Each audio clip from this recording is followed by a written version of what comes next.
chers frères bien-aimés et chers amis dans le Seigneur, je suis le pasteur Mata. Comme d'habitude, aujourd'hui, je viens auprès de vous pour vous apporter la parole de Dieu. La parole de Dieu, c'est quelque chose de très important pour nous qui croyons en Jésus-Christ. C'est la parole de Dieu qui nous façonne, c'est la parole de Dieu qui éclaire notre vie, c'est la parole de Dieu qui nous donne la force et c'est la parole de Dieu qui nous transforme jour après jour à l'image de Jésus-Christ. Jésus-Christ est la parole faite chair. Il a fait un grand chemin. Il a quitté le ciel pour venir ici-bas, nous apporter la vie divine, nous donner le salut, amener l'homme à retourner vers Dieu. Et nous qui croyons en lui, nous devons maintenant nous laisser habiter par la parole de Dieu. La parole de Dieu doit être agencée au plus profond de notre être. C'est alors que si cette parole-là est agencée comme telle, structurée, eh bien, cette parole-là manifestera la vie de Christ. Car la vie de Christ est toujours dans la parole. Et la vie qui est dans la parole devient manifeste dans notre vie lorsque nous vivons la parole de Dieu. Lorsque nous manifestons cette parole dans notre vie. Lorsque la parole s'exprime par elle-même. Lorsque la parole fait partie intégrante dans notre vie, eh bien, la parole vit. Christ vit. C'est pourquoi l'apôtre Paul disait, « Si je vis, ce n'est plus moi qui vis, mais c'est Christ qui vit. » Donc, si la parole est intégrée dans notre vie, si la parole est agencée, structurée dans notre vie, eh bien, cette parole-là se mettra à opérer dans notre vie d'elle-même. Parce qu'en fait, toute chose a été faite ou créée par la parole, et quand la parole vient dans notre vie, elle cherche toujours à manifester sa présence. Et la présence de la parole se fait par des signes, des prodiges, se fait aussi par les styles de vie. C'est-à-dire la parole nous produit en nous un style de vie qui est semblable à la vie de Christ. Étant une sémence divine, la parole, lorsqu'elle est sémée dans notre cœur, c'est comme une terre fertile. Lorsque la parole y pénètre, eh bien, la parole meurt au-dedans de nous, la parole va produire son germe dans notre vie. C'est très important. Donc, il n'y a que la parole qui peut nous amener là où Dieu nous attend. Au commencement, tout était vide, il n'y avait rien qui existait, mais lorsque Dieu a dit que la lumière soit, la lumière fut à cause de la parole que Dieu avait dit. Donc cette parole-là a gardé sa puissance, son pouvoir créateur est en activité jusqu'à nos jours. Il n'y a que ceux qui aiment pratiquer la parole, ceux qui aiment vivre la parole, qui prennent conscience du pouvoir créateur qu'il y a dans la parole de Dieu. La parole n'est pas faite seulement pour être connue, mais la parole est faite pour être vécue. Et quand on commence à vivre la parole de Dieu, eh bien, on rentre dans une autre dimension en Christ. Là, on fait de Christ quelqu'un de vivant, quelqu'un qu'on peut expérimenter tous les jours. Donc pour Dieu, ce n'est pas que notre vie, à un moment, doit avancer et manifester Christ, et à un moment, ça ne marche pas. Mais pour Dieu, nous pouvons continuellement manifester Jésus-Christ. Nous sommes faits pour ça. Si nous sommes ici-bas, c'est vraiment pour manifester Christ. Christ n'a jamais arrêté de manifester Dieu durant son séjour terrestre. Et c'est pareil pour nous. Donc c'est très important. Voilà pourquoi nous allons partager la parole de Dieu. Eh bien, aujourd'hui, nous allons lire dans le livre de Juges, chapitre 6, versets 11 à 16. Je lis la parole de Dieu. Puis vint l'ange de l'Éternel et il s'assit sous le térébinthe d'Ophra, qui appartenait à Joas de la famille d'Abiézer. Gédéon, son fils, battait du froment au pressoir pour mettre à l'abri des Madians. L'ange de l'Éternel lui apparut et lui dit, « L'Éternel est avec toi, vaillant héros. » Gédéon lui dit, « Oh, mon Seigneur, si l'Éternel était avec nous, pourquoi toutes ces choses nous arrive-t-elle? Et où sont tous ces prodiges que nos pères nous racontent quand ils disent l'Éternel ne nous a-t-il pas fait monter hors d'Égypte? Maintenant l'Éternel nous abandonne et il nous livre entre les mains des Madians. L'Éternel se tourna vers lui et lui dit, va avec cette force que tu as et délivre Israël de la main des Madians.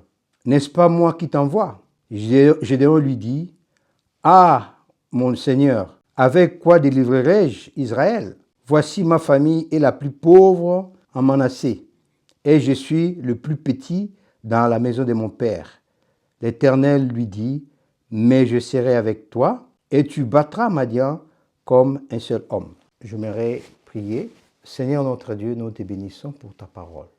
Cette parole qui nous donne vie, et cette parole, Père éternel, qui fait de nous ce que tu voudrais que nous soyons. Seigneur, nous te bénissons. Parle-nous, Seigneur. Ouvre notre cœur. Fais que ta parole puisse opérer au-delà de ce que nous pouvons imaginer, croire ou demander, afin que nous ayons une connaissance révélée, une connaissance profonde de ta personne, et que dans la vie de tous les jours, nous arrivons à incarner ton caractère et ta personne, dans le nom puissant de Jésus. Amen. Ok, bien-aimés, nous venons de lire ces morceaux des Écritures. On nous parle d'une situation. On parle beaucoup plus de Gédéon. Gédéon était le fils d'Abiazer. Il faisait partie de cette famille et c'était le tout dernier. C'est-à-dire, c'était quelqu'un que tout le monde pouvait donner des ordres parce que c'était le plus petit de la famille.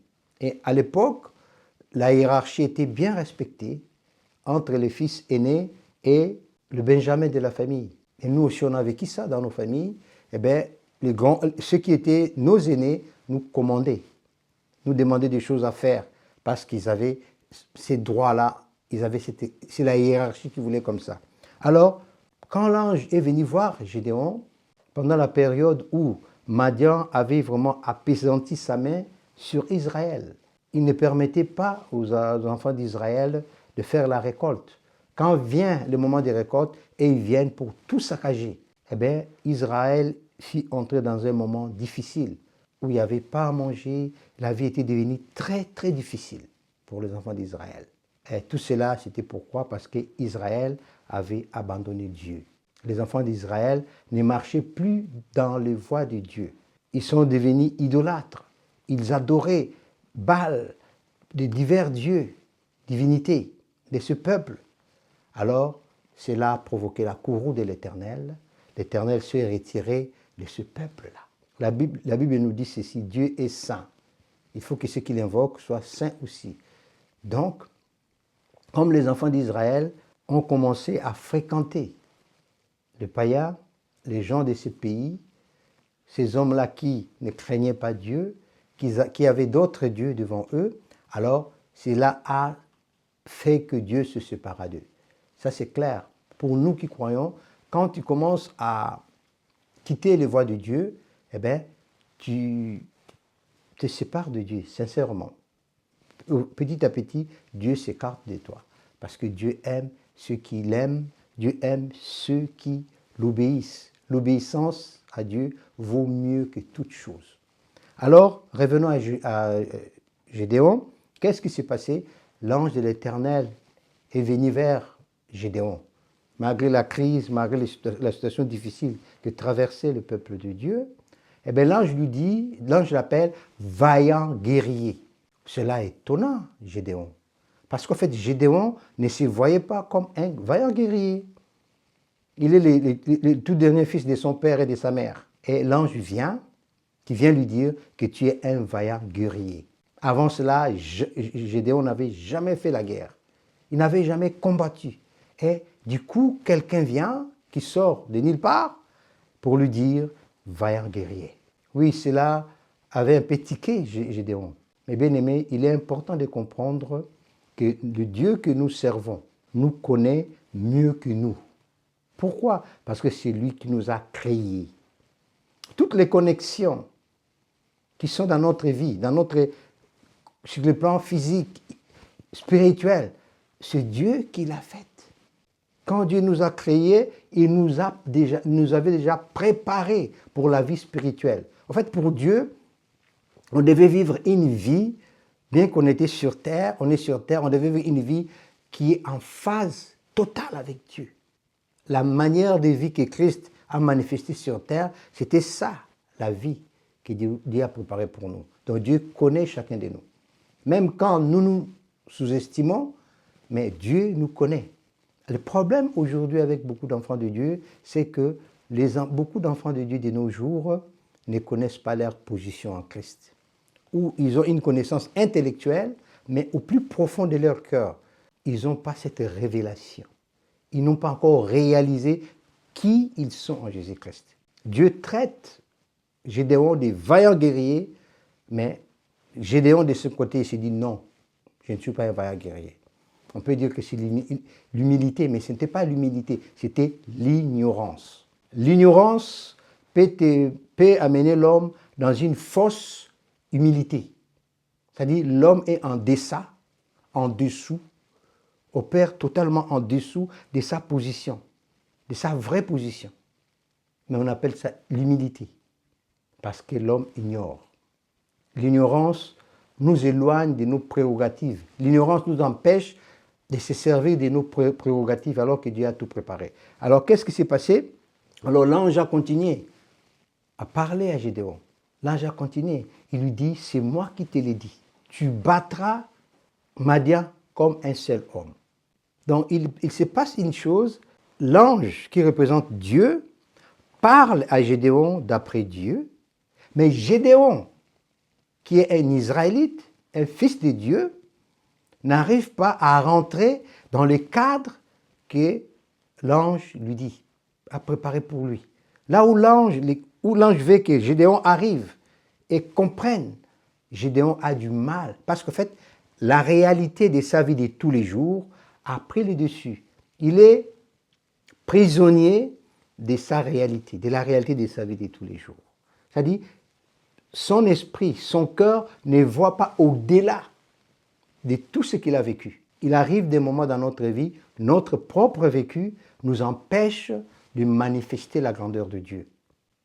Gédéon avait ce qu'on appelle les complexes d'infériorité. Gédéon était configuré de cette manière dans son cœur, dans sa mentalité, dans sa manière de percevoir. Il est difficile à l'homme d'aller au-delà de sa manière de percevoir. Tout ce que l'homme peut amener à la manifestation vient à cause de la perception. Quand il a une perception claire des choses, de son destin, de sa destinée, eh bien, l'homme peut faire de grandes choses. Alors, pendant ce temps, Israël souffrait. Alors, l'histoire nous dit comment Gédéon a demandé à l'ange de ne pas bouger. Il est rentré chez lui, il a préparé son offrande, il est venu donner son offrande. C'est là que Gédéon avait compris qu'il avait affaire avec un messager de Dieu. Mais ce qui est important, Gédéon qui a commencé d'abord par ignorer qui il était, au fur et à mesure, l'ange l'amena à comprendre qui il est pour Dieu. L'ange l'amena à comprendre que lui, Gédéon, des tout petits, des petits de sa famille, il est un vaillant héros. L'ange a parlé pour amener Gédéon à changer sa mentalité, sa manière de voir. Bien-aimé, il est important que nous comprenions cette vérité. Il est des hommes et des femmes vaillants, des hommes et des femmes de grande valeur, des hommes qui ont une grandeur élevée en Dieu. Mais ces hommes-là, à cause de leur mentalité, à cause de leur manière de voir les choses, à cause de leur manière de se sous-estimer, à cause de l'ignorance de ce que Christ a fait pour eux sur la croix, ces hommes-là vivent une vie qui n'est pas la leur. Ces hommes-là vivent en dessous de ce qu'ils devaient vivre réellement. Ces hommes-là sont limités. Toute la grandeur que Dieu a mis en eux est réduite en petitesse parce que ces hommes-là ne sont pas parvenus à prendre conscience, à voir qui ils sont dans le Seigneur. Alors c'était pareil pour Jérémie, pour Gédéon. Mais quand Gédéon a compris ces choses, Quand Gédéon a compris qu'il était avec l'ange de l'Éternel et que l'ange de l'Éternel lui demandait d'aller battre Madian comme un seul homme, eh bien, Gédéon a ouvert son cœur. Et là, il a laissé la parole qui sortait de la bouche de l'ange, c'est-à-dire la parole de Dieu, d'aller prendre place dans son cœur. Et quand cette parole-là est pénétrée au fond de lui, cette parole-là a activé la force de l'Éternel dans la vie de Gédéon. Gédéon s'est levé de la petitesse où s'est trouvé, de la complexe d'infériorité qui était en lui. Gédéon est devenu du coup un géant. Il a manifesté ce qu'il était au fond de lui. Oh bien-aimé, je vais dire une chose. Chacun de nous a une dimension de Christ à manifester durant son existence ici-bas. Mais cette dimension de Christ ne peut pas se manifester si l'homme n'en prend pas conscience. Si l'homme n'est pas éclairé au fond de lui. Si l'homme se focalise toujours sur ce qu'il voit et non sur ce qu'il ne voit pas, sur le plan physique. En fait, la dimension physique est là souvent pour nous empêcher de voir les choses selon Dieu. Dans notre dimension humaine, nous voyons les choses selon la logique, une certaine logique humaine, chose qui n'est pas mauvaise, mais en fait, mais tu ne peux pas marcher avec Dieu quand tu vois encore les choses comme l'homme physique. Tu ne peux arriver à marcher avec Dieu que si tu vois les choses selon l'homme intérieur, l'homme qui a été créé à l'image de Dieu, à l'image de Jésus-Christ. Comme notre homme physique a ses 5 sens, de même aussi notre corps intérieur, notre homme intérieur a ses facultés qui sont beaucoup plus grandes, qui voient plus loin que les yeux physiques. Donc, c'est quand l'homme arrive à percevoir les choses, à saisir les choses selon l'homme intérieur, que l'homme entre dans une dimension élevée. L'homme entre dans une dimension où il est capable d'amener à la manifestation tout ce que Dieu voudrait qu'il fasse. C'est là que l'homme devient actif. Et c'est là que l'homme peut libérer une puissance qui dépasse. Parce qu'en fait, il ne fera pas les choses à cet instant-là avec la force physique, mais avec une force qui est au-dessus de la force physique. Non pas avec l'intelligence humaine, mais avec une intelligence qui est au-dessus de l'intelligence humaine. Parce que quand notre homme intérieur s'active, eh bien, nous rentrons dans la vraie dimension qui est notre en Christ. Parce que Dieu est toujours en contact, pas avec notre physique, mais avec notre intérieur, avec notre être intérieur, qui est son image, qui est le souffle que Dieu a insufflé en l'homme lors de la création. Donc moi, j'aime bien voir ces choses. Dieu, Père, Fils et Esprit, il a fait de l'homme un être physique, une âme vivante et un être esprit. Le problème aujourd'hui, les gens n'arrivent pas à avancer dans ce sens-là. Que Dieu nous fasse grâce. Que nous comprenions une chose, bien que nous soyons des hommes, mais nous sommes des êtres esprits. Et notre Dieu qui nous a créés est esprit. L'essence de Dieu, la nature même de Dieu en nous, n'est pas notre être physique, c'est notre être intérieur, l'homme le plus profond, être le plus profond dans notre vie. Alors, Gédéon, quand il a compris cela, il y a quelque chose qui s'est transformé dans sa vie. Il a cru en ce que l'ange lui avait dit. Automatiquement, la parole de l'ange a pris corps dans sa vie. Et du coup, de celui qui avait peur, de celui qui disait « je ne peux rien, je ne pourrai pas », est venue une force, une puissance inouïe. La parole de Dieu dit ceci, ceux qui comptent en Dieu renouvellent leur force. Ils prennent le vol comme l'aigle. Ils courent et ne se lassent point. C'est-à-dire, notre Dieu, toute force lui revient. Et quand nous nous mettons d'accord avec lui, eh bien, c'est cette force-là qui nous réveille. Et la Bible nous dit ceci, vous savez comment Dieu a oint de puissance et de force de Jésus-Christ qui allait de lieu en lieu faisant du bien, guérissant les malades. C'est exactement ça. Quand nous croyons, quand nous faisons confiance à Dieu, même la chose la plus difficile, la plus impossible, nous le ferons. Pas avec notre force, mais avec la force de Dieu. Et la Bible dit ceci, rien n'est impossible à Dieu. Gédéon s'est levé en tant que héros et vaillant combattant. Gédéon a gagné la guerre. Il a écrasé Madian. D'un petit bonhomme, Dieu a fait de grandes choses. Voilà. Nous devons apprendre à marcher avec la force que Dieu nous donne. Si nous sommes défaillants, Dieu n'est pas défaillant. Dieu est tout-puissant. La force de Dieu est illimitée. Et cette force-là n'attend que des hommes et des femmes qui se mettent d'accord avec Dieu, qui comprennent les choses du royaume pour que cette force-là se déploie à travers tous les enfants de Dieu. Gédéon a vaincu Madian parce que Gédéon avait compris qu'il devait changer sa manière de voir, qu'il devait accepter ce que Dieu lui a dit, qu'il devait accepter que quand l'ange lui a dit « vaillant héros », il est vaillant héros. Le jour où tu croiras à ce que Dieu te dit, eh bien, tu verras les choses changer dans ta vie. Soyons comme Gédéon. Quittons notre complexe d'infériorité. Quittons nos réalités de la vie de tous les jours qui nous empêchent de nous réaliser. Croyons à ce que Dieu nous dit. Voyons les choses comme Dieu le voit. Eh bien, nous ferons de grandes choses au-delà de tout ce que nous pouvons imaginer. Que le Seigneur vous bénisse dans le nom puissant de Jésus. Amen.